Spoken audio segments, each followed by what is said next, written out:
Are the Jews historically cat people or dog people? Well, there's a clue to be found in the Hebrew language and its evolution. One of the short video format presenters that I enjoy is a man named Elul Gilad. I actually had the chance to interview him for the International Institute for Secular Humanistic Judaism, and we share a love of etymology and where this word came from and how it evolved, and he's actually writing a popular dictionary of the Hebrew language. Sometimes it's the modern Hebrew terms, who invented it and which newspaper article did it show up. But in this case, he did a short piece on the words for dog and cat in the Hebrew language. It turns out the word dog appears 30 times in the Hebrew Bible, and no cats.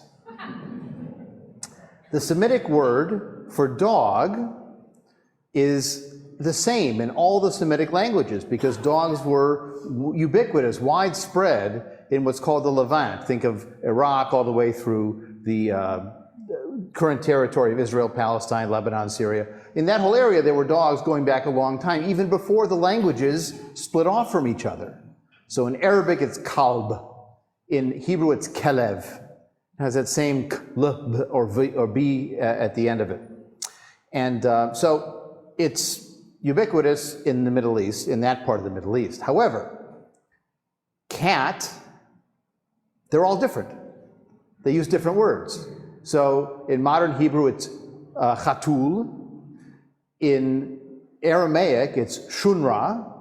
If you ever learned the old Chad Gad Yah song, about one little goat and then the cat ate the goat, the ata shunra, here comes the shunra, the cat, but it has nothing to do with chatul. It's a totally different word because Aramaic and Hebrew had already split by the time the cat made it into popular culture there. Now the cat does go back as a pet in Egypt quite a long ways. In, I think, 3700 BCE, we have records of cats. We've got mummified cats. It's not until around the year 2000, during the Roman period, the year zero, 2,000 years ago, rather. And it wasn't until the year zero, about 2,000 years ago, during the Roman period, that the cat began to migrate from Egypt into the rest of the Middle East. Now, the word chatul only appears in rabbinic literature in the 3rd century. Now, this is no judgment on you if you happen to be a dog person or a cat person. In fact, some people think dogs aren't Jewish because of a history of fear of dogs because they were used by the military in Europe and they were a source of oppression during the Holocaust. I've even heard the use of dogs and cats used to describe types of rabbis. That you could be a dog rabbi or a cat rabbi. A dog rabbi is very friendly and comes up and says hello and is happy to meet everybody. Where a cat rabbi is a little more sedate and reserved and you have to get to know them, and the cat rabbis might be smarter, but the dog rabbis might be more successful because they're out there being friendly and they're greeting everyone when they show up.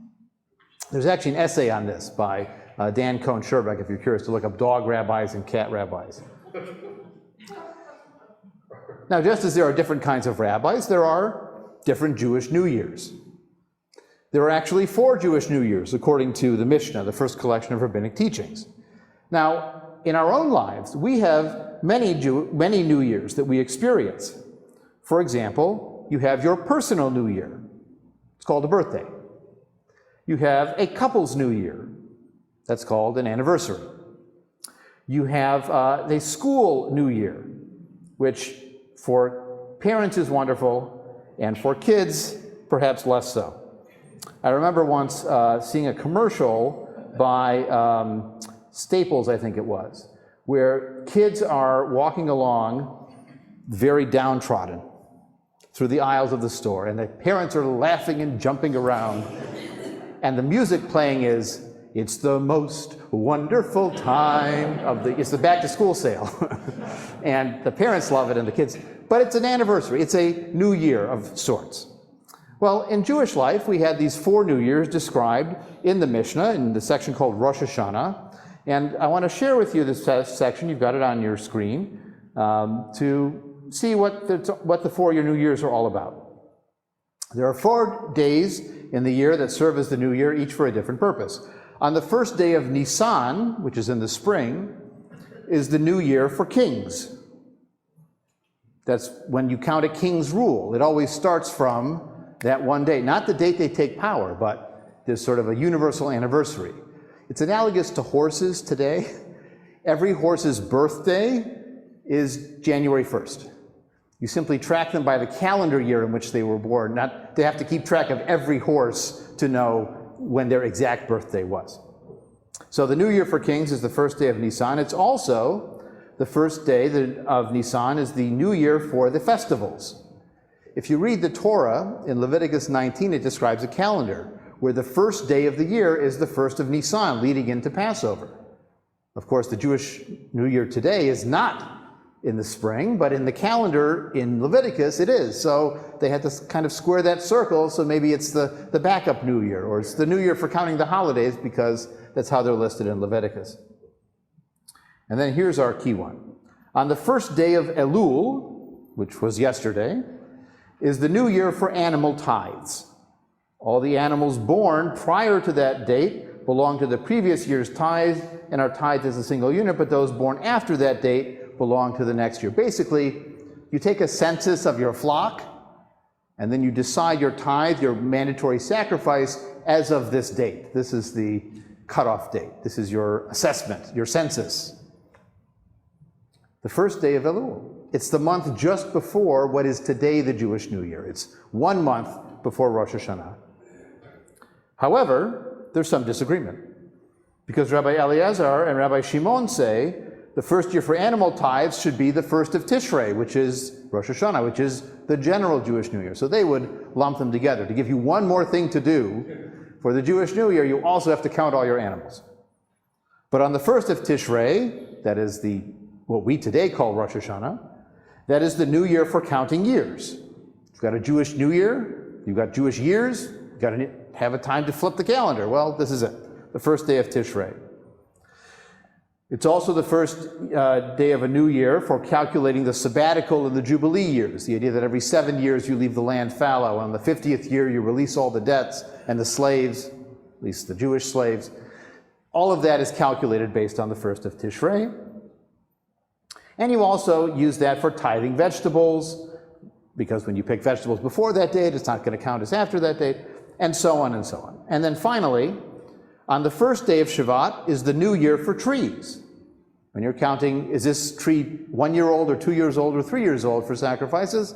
You need a new year for that. That's the first day of Shavat, or, as the House of Hillel says, Tu B'Shvat, the 15th of Shavat. That should be the new year for trees. And if you went to Sunday school from the 1990s forward, you know all about Tu B'Shvat. If you went to Sunday school before then, a little bit less so. And we'll talk about why. So those are your 4 Jewish New Years. And we're just experiencing now this Jewish New Year for animals. Now, why is this on the radar now, and you never heard about the Jewish New Year for animals before? Well, it's because it's been reclaimed. Jewish animal rights activists, vegans and vegetarians, or just anti-cruelty activists, have decided to use this observance of a new year for animals as an opportunity for activism, awareness, ceremonial work. Just like Tu B'Shvat. Why is Tu B'Shvat known today? Because of environmentalism. Particularly the revival of Earth Day in the 1990s led to Tu B'Shvat Seders being reborn and Tu B'Shvat communal activism being reborn. It was sometimes used by the Zionist movement to plant trees in Israel, even before that, and Israel used it as an environmental holiday going back to the 70s and 80s. But in North American Judaism, Tu B'Shvat was reborn as the New Year for trees only in the last 30 years or so. And so too for the Jewish New Year for animals. So what I want to start exploring with you is whether Judaism is good for animals or bad for animals. And there's going to be arguments on both sides, no matter what we look at. So just maybe brainstorming, what are examples you can think of where Judaism does things that are good for animals? The kosher laws, how is that good for the animals?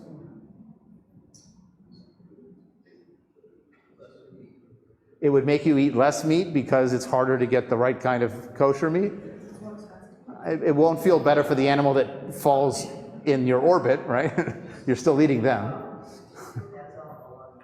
His wife says that's all baloney. Okay. Any other thoughts of what might be good for animals in Jewish life, Jewish culture?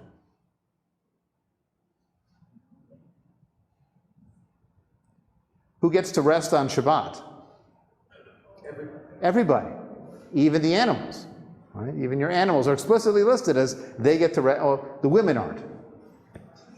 But, but the animals are allowed, and your servants are allowed to rest. It doesn't say your wife explicitly in the resting. Anything else?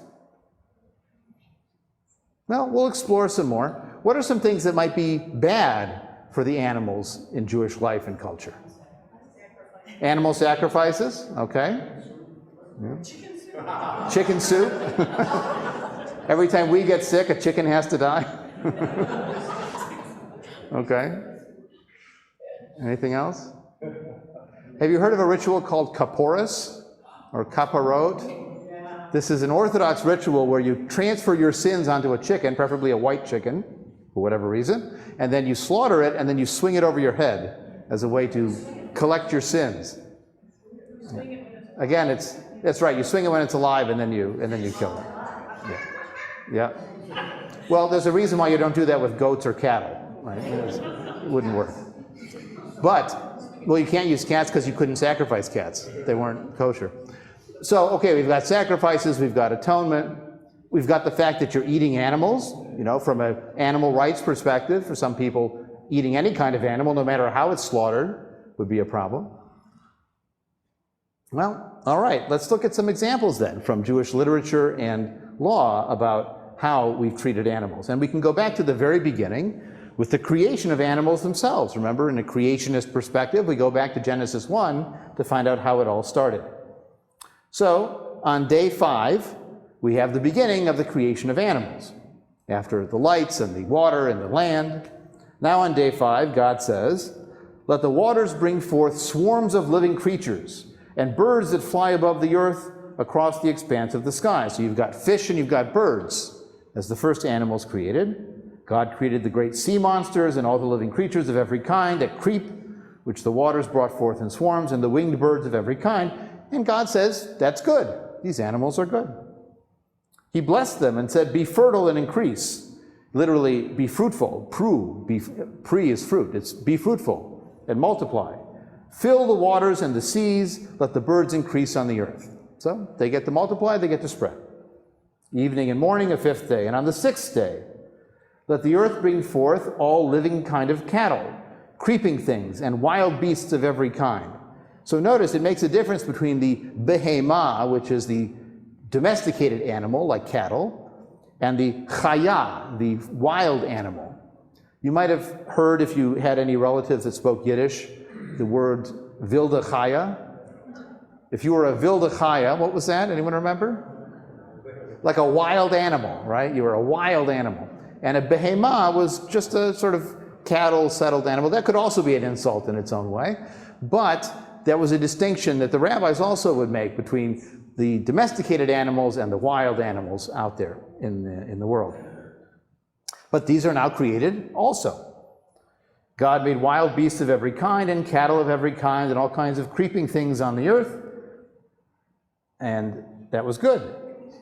And then here we get the pinnacle of creation according to Genesis chapter 1.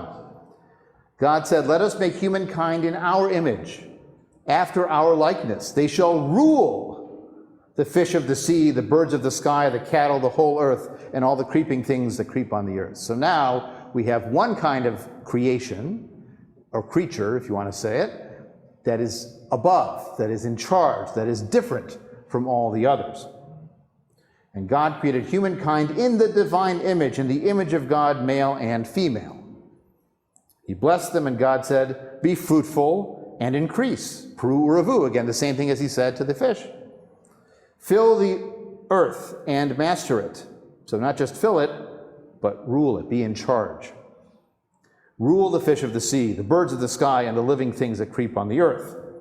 See, I give to you every seed-bearing plant that is upon the earth, and every tree that has seed-bearing fruit, they will be your food. And to all the animals on land and all the birds of the sky and everything that creeps on the earth in which there is the breath of life, I give all the green plants for food. So what are people allowed to eat in the Garden of Eden? Vegetables and fruits, but not animals. They're not listed there as what's for yours for food. And the animals eat all the grass. Now, what the lions thought about having to eat grass, we don't know. But the premise is that everything is vegetarian, because, of course, there's no death in the world. What about fish? What about fish? Fish don't count. Well, because fish eat other fish, and who knows what happened? The fish are under the water. You see, this is written from the perspective of the hill country. And who knows what goes on under the water? Like, it's a black box. We don't know. Now, God saw all that had been made and found it not just good. With humanity in charge, it is very good. That is the pinnacle of creation. Not just good, but very good. So then everything is made, and God takes a break. That's the beginning of Shabbat, the beginning of chapter 2. Now, in chapter 2, verse 4, it depends on your perspective. From a religious perspective, it now rewinds the tape to a little bit earlier, and we get more detail. From a historical perspective, it's a different version of the creation story. The God name is different, the order of creation is different, where in the first one we had the land and then plants and animals, and in this case we get human beings first and then the animal. The order is somewhat messed up. But in chapter 2, we now get another story of the creation of people. When no grass or shrub is on the earth, then the waters spread. He creates a human being from the ground, breathes the breath of life into him, plants a garden and puts the human being there in the garden, and then causes every tree to grow. So the order is different. We've got people, now trees are growing, but there's no animals yet. And of course, the tree is good for food. And good to look at too, it says.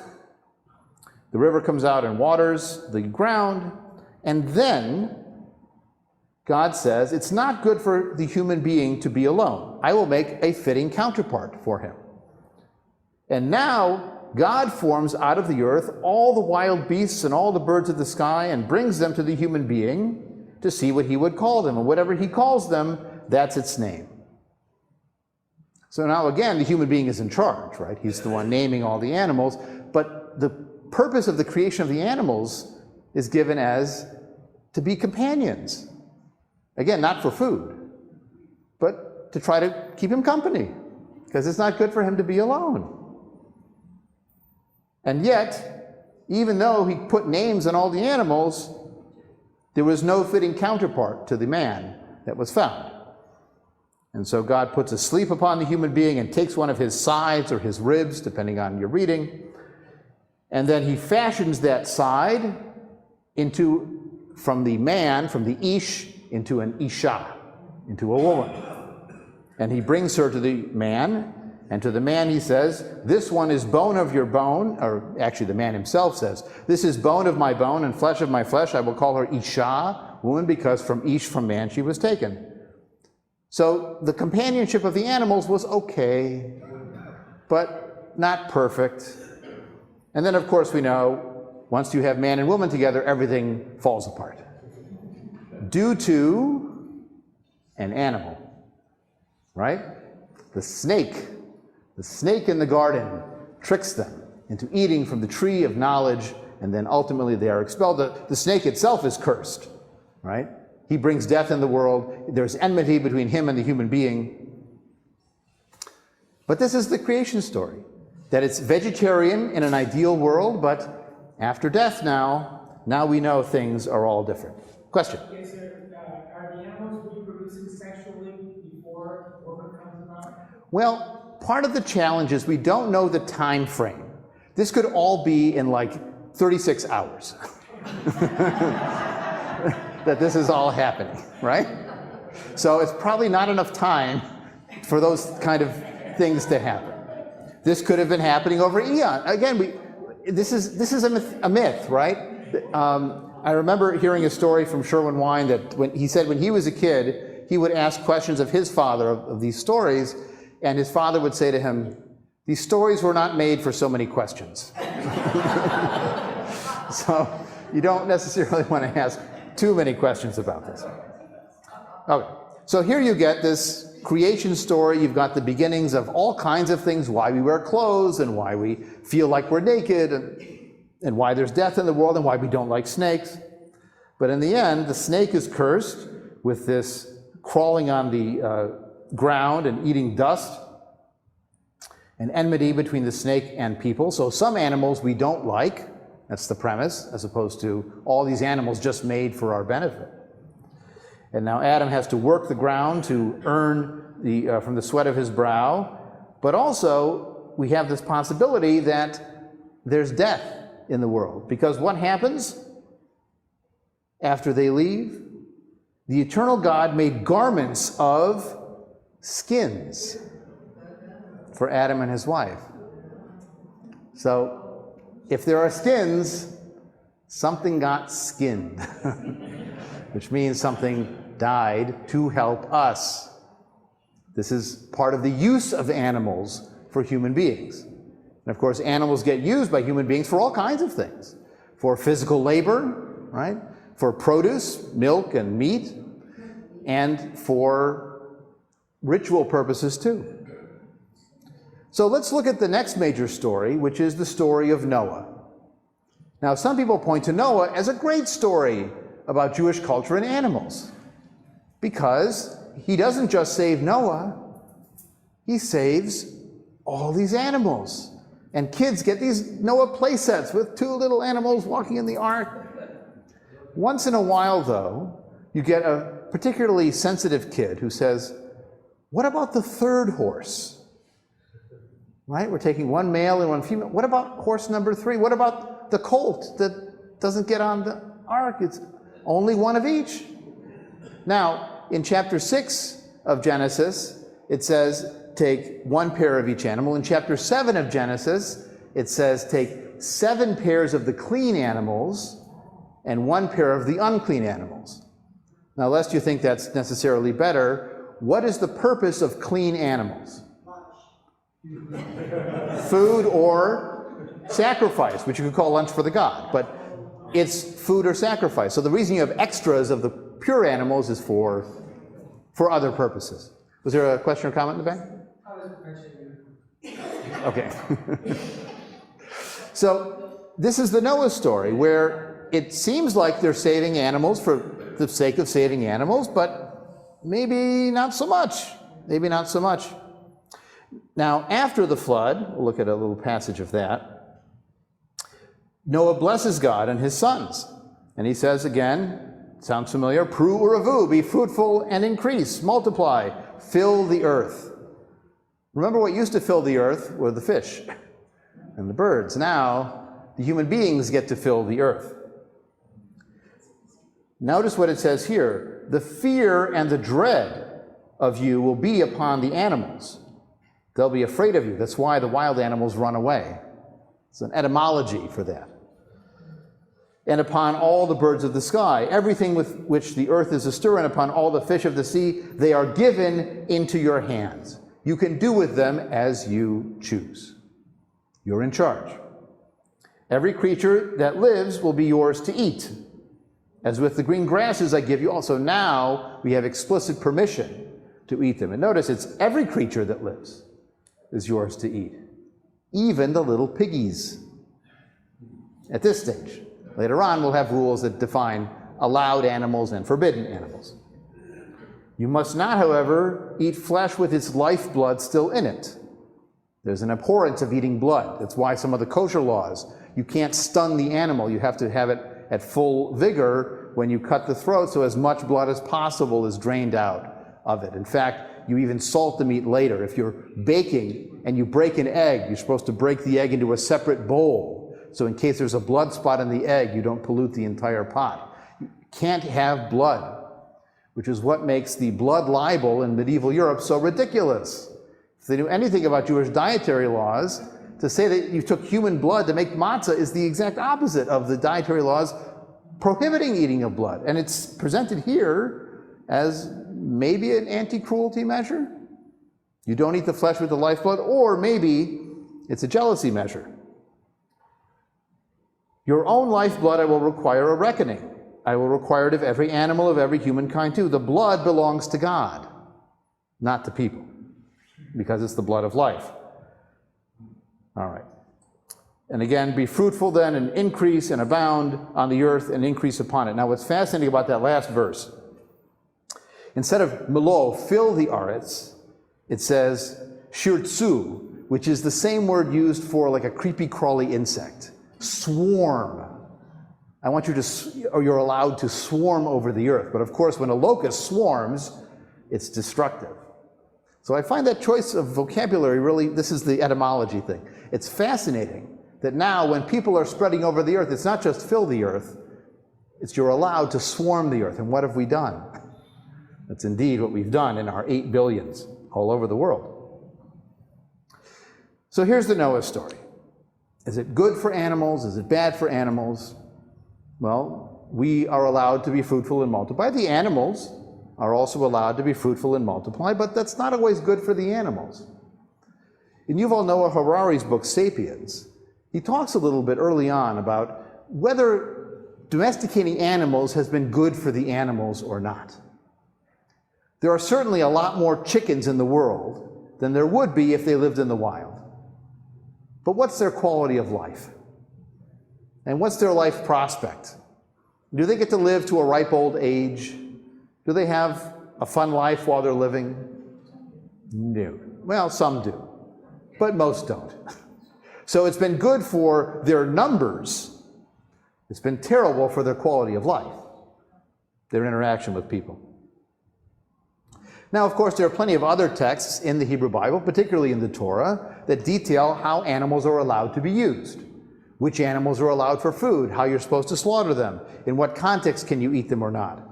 Using animals as beasts of burden, and how do you know when an animal has been lost or not? And what do you do for an animal that's fallen? Do you help it up, even if it's your enemies? Do the animals get to rest on Shabbat? When the God demands the firstborn of the animals, or a tithe of the animals, how are those to be sacrificed, and by whom? One thing you don't find much of is a description of animals as pets. You don't really find that very much, because in much of the ancient world, animals were useful. I mean, the dogs were useful. Even the cats were useful, because the cats ate the mice that ate the grain. And that was good for people, to have the cats there to do that. So we don't have them as pets necessarily, but we have hints. For example, Joshua, who is Moses' number 1, Joshua has a number 1, so call it Moses' number 2. And his name is Caleb in English. But Caleb in Hebrew is Kelev, dog. Now, if you named your son Dog, you might not call it a positive, uplifting name. But in a world where dogs are so vital and important, naming your kid Kelev it's a valued part of the family. And so there's an implication there that the dog was an important part of the society, just in the fact that somebody is named Dog in that narrative. Now we have that famous ruling about the milk and the meat. In modern Jewish practice, for Orthodox, conservative, and some even Reform Jews, you're not supposed to eat milk and meat together. You have to wait a certain amount of time between eating one and the other. You have to have separate plates and so on. Now in the Hebrew Bible itself, there's no clear statement of that. There's simply a line that says, you will not boil a baby goat in its mother's milk. Now, that's kind of vague, right? I mean, does that mean I can't have meat with the milk of the same animal? So I could have, sheep's milk with cow's meat? Because it's not the mother, right? Even by implication. Is it very specific that this mother's milk can't be eaten with this particular calf that came directly from that cow?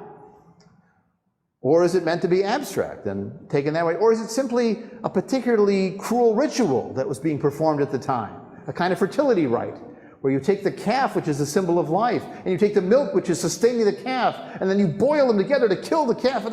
I can imagine a kind of poetic, mystical ritual being constructed around that.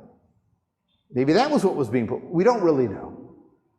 But the rabbis themselves went in and dug into that story. In fact, there's a ritual of studying the Talmud called the Daf Yomi, the daily page of Talmud study. This week, they were debating what counts as meat. Does chicken count as meat for this prohibition? Because after all, there is no chicken milk, right? So can you eat chicken? Is chicken Parmesan allowed?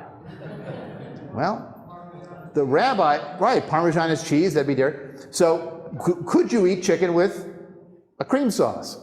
Well, some rabbis did. In fact, Rabbi Akiva said, fine. They don't make milk, so they don't count. And fish, even in modern Orthodox practice, fish doesn't count as meat. It's what's called parv. It's neutral. You can eat it with dairy or with meat separately. Can't eat it with lobster, but that's a different prohibition.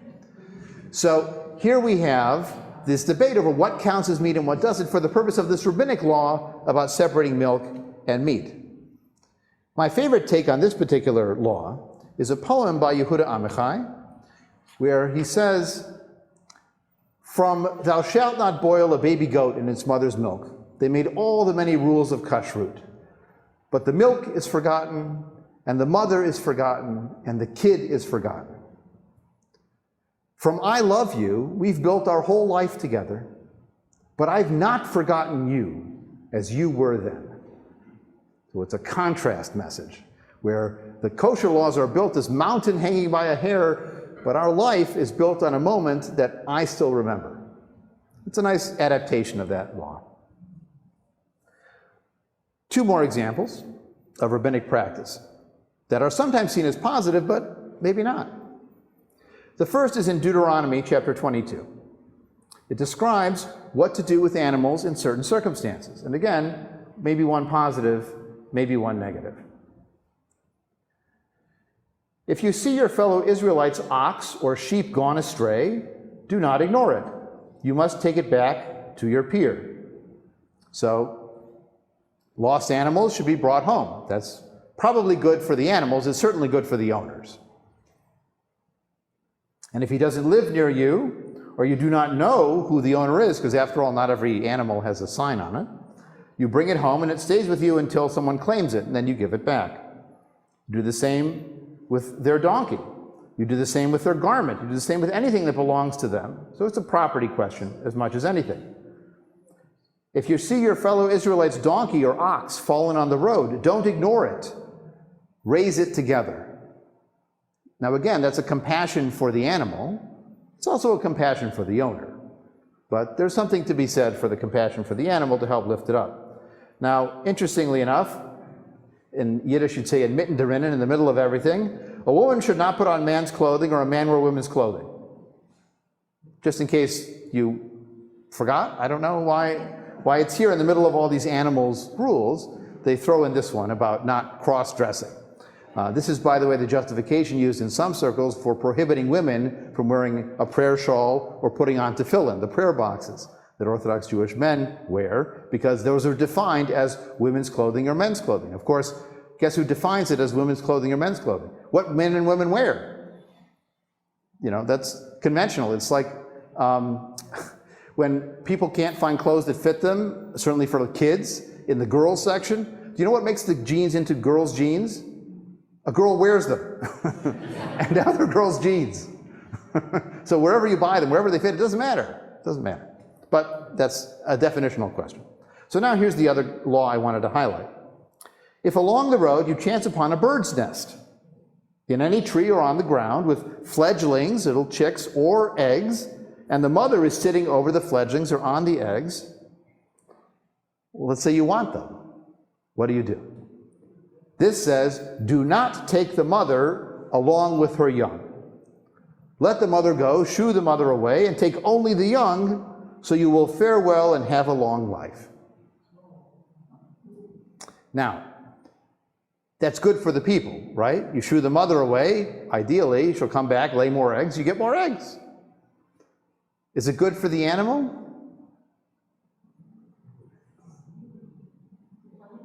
Well, the mother bird gets to live, but you're still taking either the babies or the eggs. You're like the snake, right? You're the predator that has come in and taken the young.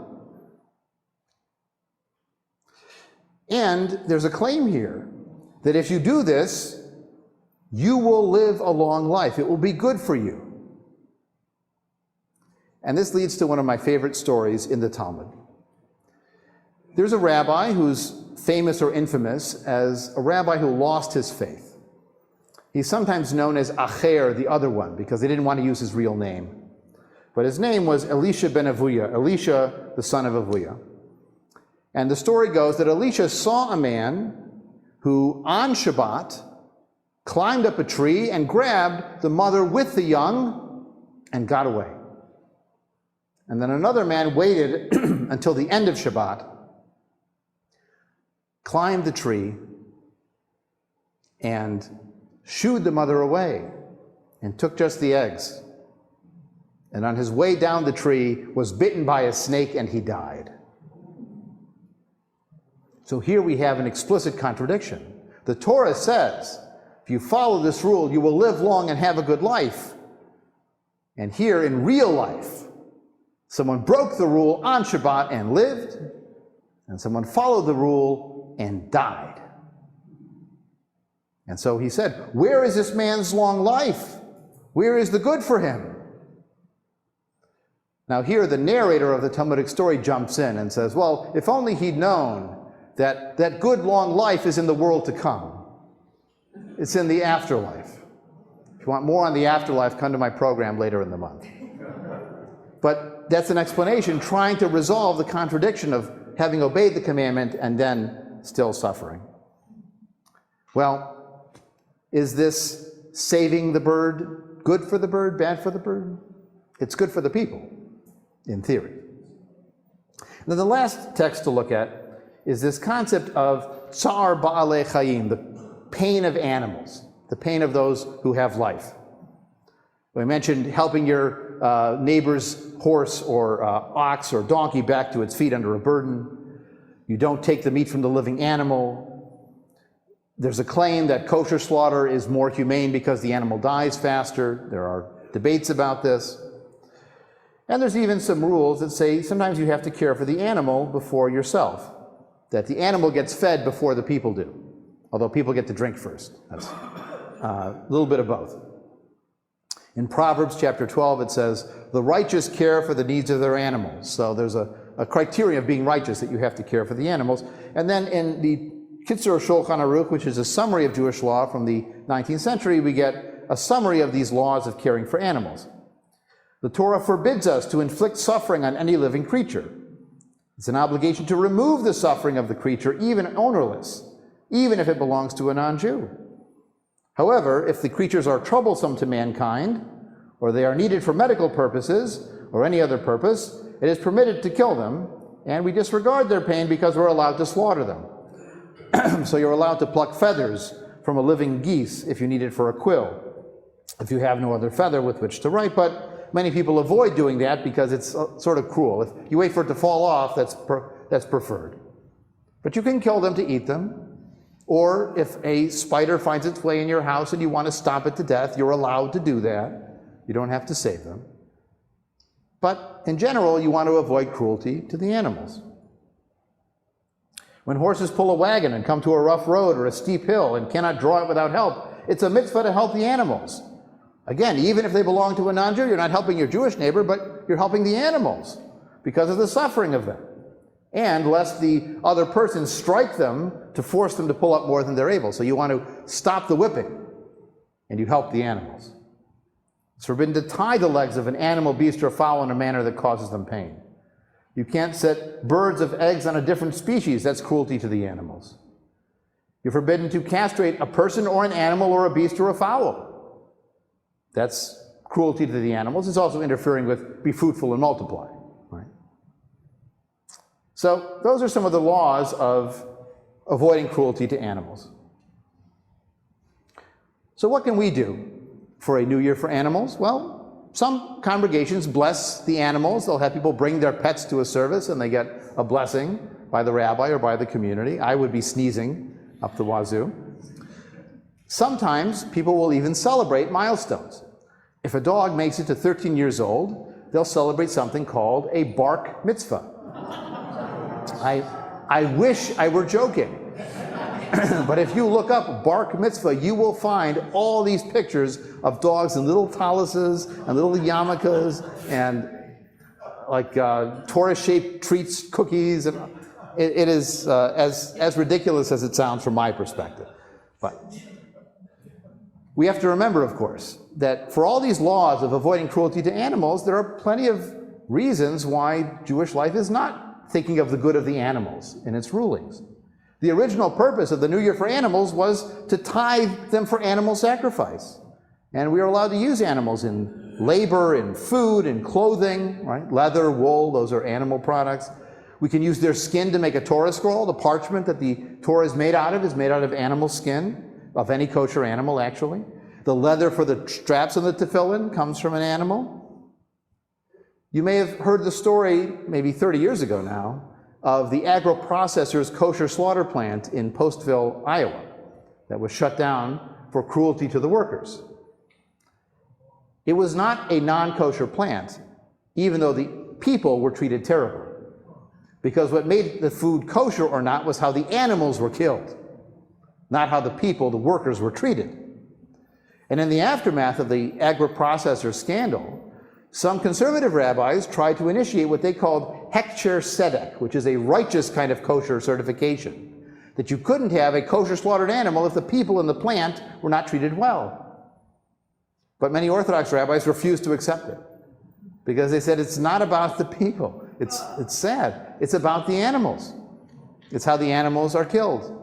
And they also didn't want to acknowledge conservative rabbis. That was also part of the rejection of it. There have been attempts, by the way, in some European countries to ban kosher slaughter and halal slaughter and Muslim slaughter. The claim is that it's cruel because you're not allowed to stun the animal. The challenge is, if you do that, you're saying, I don't want Jews here, or I don't want Muslims here, because I don't want them to be able to live by their dietary laws. And just imagine being a Jewish vegan. You couldn't use a Torah scroll, you couldn't put on the tefillin.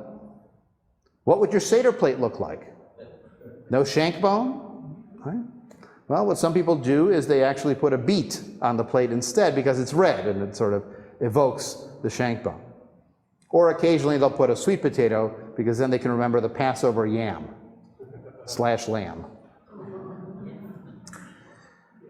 This is part of the complications of modern values meeting ancient traditions. Experiencing outside cultural influences and our own personal experience and emotion. The fact that we don't talk about pets in Jewish life feels like something's missing. So I want to end with a sermon failure that some of you may have experienced some years ago. I did a series I called The Greatest Stories Never Told, where I inhabited certain characters from Jewish stories. I talked about the Diary of Anne Frank from Otto Frank's perspective. I talked about Tevye the milkman from his daughter's perspective. But the one sermon I gave that was a total flop was I tried to talk about goats. In particular, 3 goats that were very important in Jewish stories. The first goat was the goat from Chad Gad Ya, Chad Gad, the one little goat that we sing about at Passover. The second goat was the scapegoat, that is a sacrifice offered on Yom Kippur. It was a Yom Kippur sermon. And the third goat was the goat boiled in its mother's milk, that you weren't allowed to do. It was too many goats. People could not keep track of which goat was talking, and it didn't work. But as I think about it now, I could talk about 3 goats as 3 versions of the Jewish relationship to animals. There are the dietary laws, that's the goat in its mother's milk. There are the animal sacrifices and using them to atone for our sins vicariously. And just maybe, also the possibility of a pet, which is how we experience animals in suburbia. After all, my father bought me one little goat for 2 zuzim. But why? Was he buying the goat for a sacrifice? Or was this a goat for a pet? We don't know. But when we tell the story, we can tell it with our values in our setting.